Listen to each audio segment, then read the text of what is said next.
In today's courtroom drama, a Texas woman stands before the judge on a serious drug possession charge. But what starts as a routine plea quickly spirals into a shocking revelation, from hidden relapses to emotional warnings about love, addiction, and second chances. This case takes us on a roller coaster of truth and deception. Stay tuned, because by the end of this hearing, someone's life will change forever. All right. Court is calling 2022 CR 5620, State of Texas versus Amber Leigh Holland. Can I have parties announced for the record for the state? Marcus Sanders. For the defense? Albert Fosco III. All right. And off the record for a moment. Deputy Laura, could you move Mr. Maurer and his client down towards there?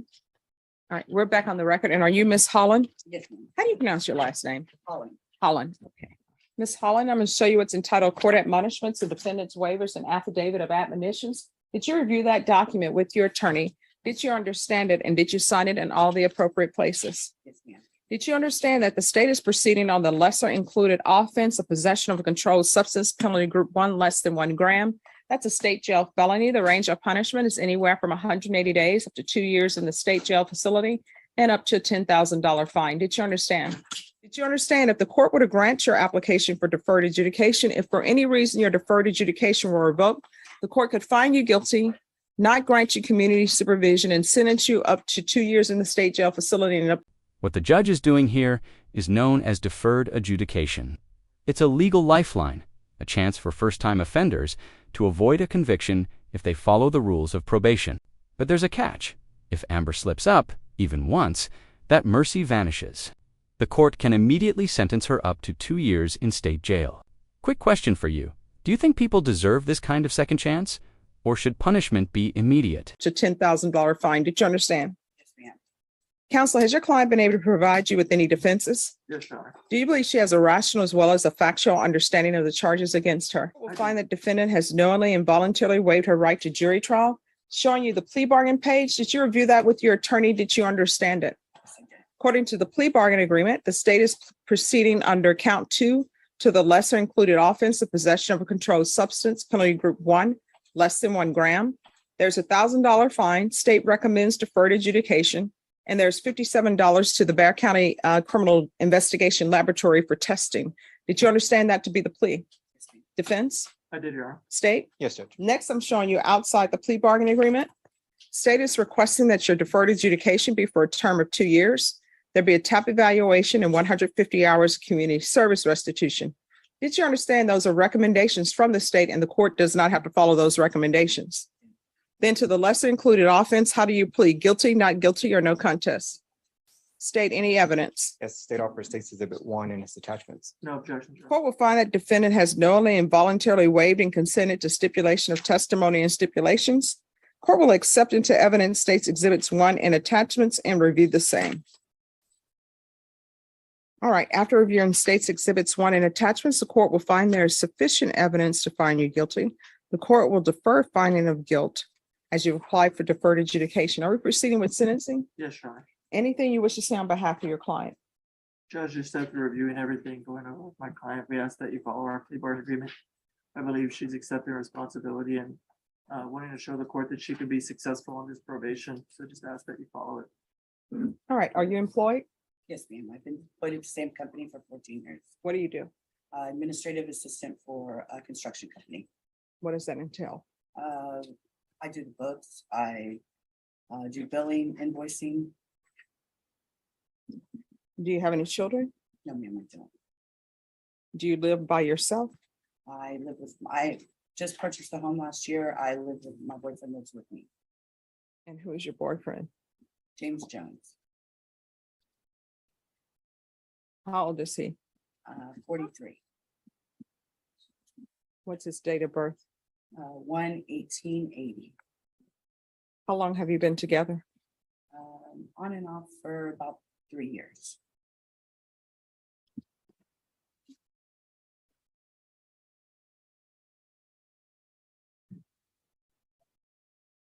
So does anybody want to look up Mr. James Jones? 1/18/1980. Does he have a criminal history? He got a DWI. He had a DWI, but no. Anything I else? mean, years and years ago, like 15 years ago, but not with drugs.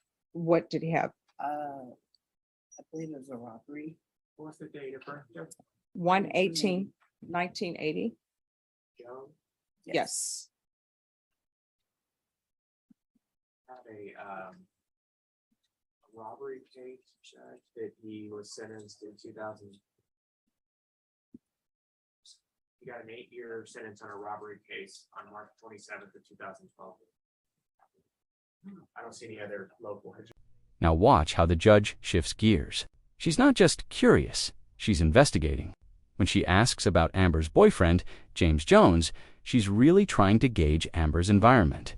Judges know that rehabilitation isn't just about staying clean, it's about who you surround yourself with. And when she learns James once served 8 years for robbery, the tension in that courtroom quietly spikes. What do you think is the judge crossing a line or protecting Amber from herself? All right. So let me just tell you why I asked that, because people are always like, Judge, why are you in my business? All right. So the reason why I ask these questions of who people are living with is because I want you to make sure that you're on the right track to complete this successfully. I take no joy in people being on probation and then failing probation and maybe going to prison. And I think you don't want to end up going to prison. So usually they always want to know who people are surrounding themselves with.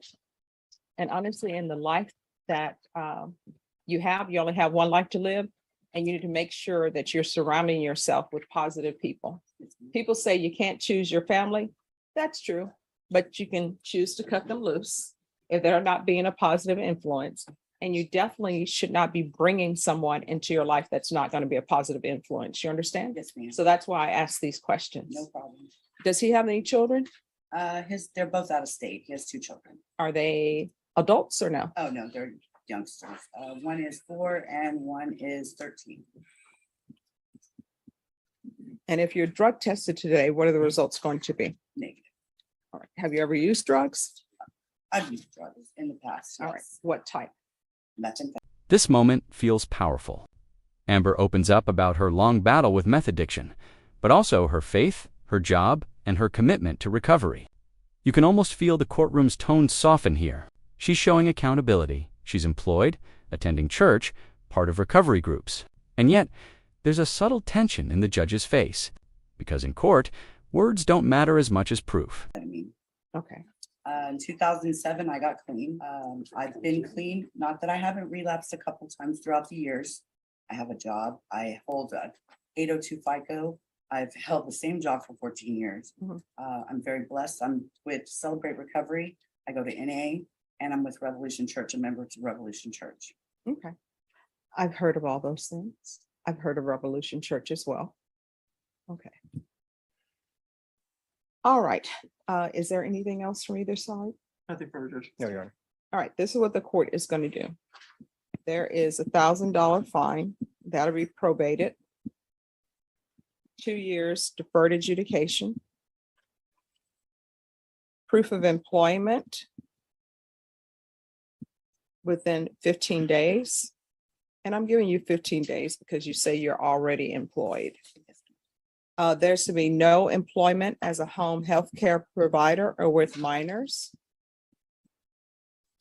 There's to be no unsupervised contact with minors. So what that means is if Mr. Jones' children come down to visit from wherever they are, and he wants to go do a grocery store run or something else and leave you with the children, he can't. You understand? Yes, ma'am. There's to be regular reporting. That's by Zoom or in person. There's to be regular UAs and probation. If possible, I want a UA today. And so there'll be a UA today. And let me know what those results are. 150 hours of community service restitution. 40 of those hours will be waived if you provide proof of the COVID vaccination. The court is not requiring you to get the COVID vaccination, but if you do, 40 of those hours will be waived. If you want to buy out of your community service hours, that will be at $7.25 per hour, and it can be a donation to the San Antonio Food Bank. If there's some other place you would like to donate it, to let me know and I'll consider it. I just put the food bank because I know that sometimes there is a shortage. There's to be $57 restitution to the laboratory for testing. I'm going to want field visits one time per month for 3 months. And if there are no issues, then the field visits can be suspended. All right, probation, is there anything else she needs? No, Your Honor. Is there anything else you need from the court in order to be successful? No, ma'am. All right, I'm showing you what's entitled Trial Court Certification of Defendant's Rights to Appeal. Did you review that document with your attorney? Did you understand it? And did you sign it? All right, because this is a plea bargaining agreement, because I followed your plea bargaining agreement, and because you waive your right to appeal, you do not have the court's permission to appeal. Do you understand? All right, and before you do your UA, do you need water or anything? Probably bottled water, sure. All right, so counsel, your client needs to drink some water before she takes her UA. Okay, All right, thank you. thank you, Judge. All right, just, yes, and well, we may need you to hang around until we have our results. Okay, Thank you. And could I see the file on that, please?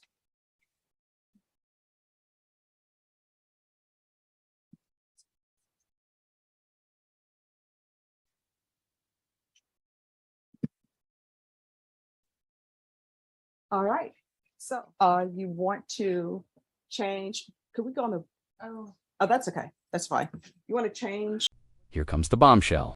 Just moments after promising the court she'd stay clean, Amber's drug test exposes the truth. She used meth just 3 days ago. The judge's entire tone changes. This is where trust collapses. And what's worse, the judge calls out Amber's manipulation directly, accusing her of playing games. This right here is courtroom reality. When honesty fades, mercy follows right behind it. What you told the court earlier about your UA and what it's going to be? Well, I thought it's been 3 days, so I did think. No.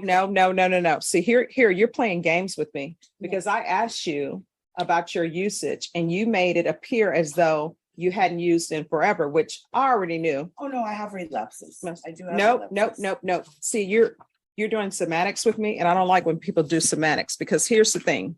I am trying to give you conditions that you will be successful at. Now, let me just tell you what you told me because my mind is a steel trap.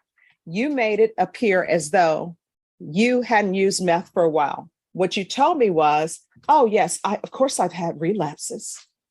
But you didn't tell the court that you had relapses 3 days ago. And you knew that you more likely than not were going to test positive for meth and all of the things else that you tested positive for. And I but let me just whether I should come back up and tell you. No, but you didn't.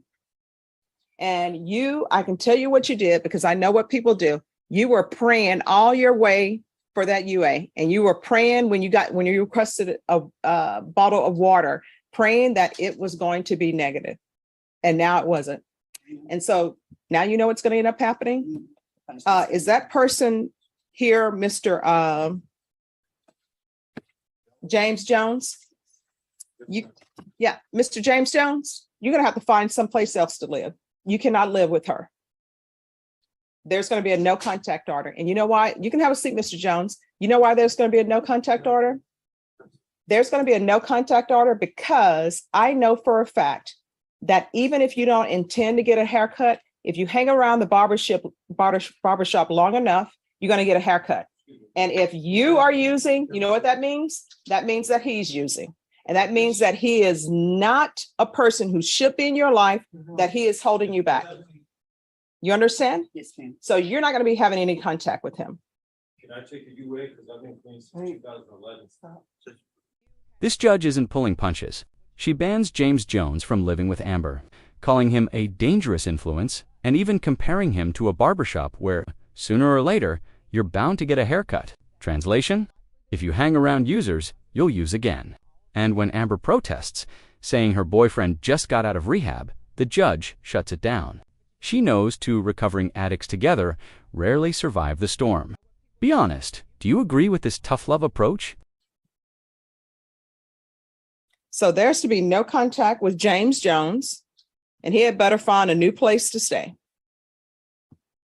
And the fact that he's staying with you and is not trying to get you help for your drug use, that's another reason why he shouldn't be in your life. He has. though. He's not Just good got for out you. of rehab. He's not good. I'm sorry, what? Just got out of rehab. See, that's the problem. You should not be hanging around with people who just got out of rehab because both of you all are struggling. And the fact that you're testing positive for drugs, and I guarantee you, he can say all he wants. I'll do a UA now. No, he really No. is clean. No. You're not to live with him. You're not to have contact with him. You understand? Yes, ma'am. And if I find out that you are living with him or having contact with him, that's going to be a violation of your probation and you're going to end up going to the state jail facility. And guess what? If you go to the state jail facility, he's not going to be there with you because it's not co-ed. You understand? Yes, ma'am. So there's to be no contact with James Jones. I'm going to want field visits 2 times per month, and I'm going to want that random so we can see if she is allowing him to live there. And I'm going to want a TAP evaluation and follow the recommendations of TAP. If TAP wants inpatient treatment, we'll start with outpatient treatment to begin with, intensive outpatient treatment. And instead of regular UAs, I'm going to want the UA hotline. And I'm going to want a referral to felony drug court. And let me explain something to you. In this court, honesty is really the best policy because that tells me whether or not you are in a specific phase of your sobriety. The fact that you're not being honest tells me you're deep in the throes of your addiction. And how old are you? 47, almost 47. All right. So you're getting to the point in your life where you're going to have more of your life behind you than in front of you. But guess what? You are walking on the edge of a knife with that statement I just made. You know why? Because you're throwing into your life the fact that you have a drug addiction and you're using drugs and you never know what you're going to get. You understand? Yes, ma'am. So Mr. Jones is out of your life. And I know you love him. You probably think this is the end of the world, but guess what? This is not Romeo and Juliet. You're not a teenager. He hasn't been in your life as long as you've been alive. So you need to sell away from him. All right. Do you have any questions? No, ma'am. If you violate this, you're going to be coming over here answering for this case in a blue uniform. And you know why it's going to be blue? Because you're going to be in custody. Yes, ma'am. I want this pension. Okay. Thank you. Any discussion? Yes. All right. So what are we here for on this case? Your Honor, I believe we're here on a compliance. Months later, Amber returns to court, this time with proof that she turned her life around. 20 clean tests, 7 months sober, working full-time, owning her own home. Even the judge seems impressed. This is the kind of redemption arc you don't see every day in court. But it all started with that brutal honesty check, when the judge refused to let her hide behind excuses. If you found this case as shocking as we did, make sure to hit that like button, share your thoughts in the comments. And don't forget to subscribe for more jaw-dropping courtroom breakdowns just like this one. Looks like that back in, All right. Let me pull up the email that the probation sent me. All right. So I ordered inpatient treatment. you did, Your Honor, and I very much want to speak to the court on that. In the last 2 months, Ms. Holland has taken and passed over 20 drug tests through her probation. She's taken a drug test today and passed that. She's currently attending. You knew I was going to ask for a drug test, didn't you? I did, Judge. And so we did that and she passed that. She's attending NA meetings twice a week right now. And she has been completely drug-free for the last 7 months since she had the one dirty UA that caused the court to believe that she needed inpatient treatment. She's been calling every single day to the drug hotline since June of last year. She lives alone. She owns her own house. She's been employed at Cowboy Grading, where she's currently employed for the last 14 years. She's working 40 hours a week. She has a dog that she's had for the last 7 years. Oh, what type of dog is that? That's a black lab. Okay. And You have an answer to all my questions. I wanted to know. well, I know this court asked very good questions. And so I wanted to make sure that I asked her that because I thought that you might ask that actually. But it's not a closed book exam.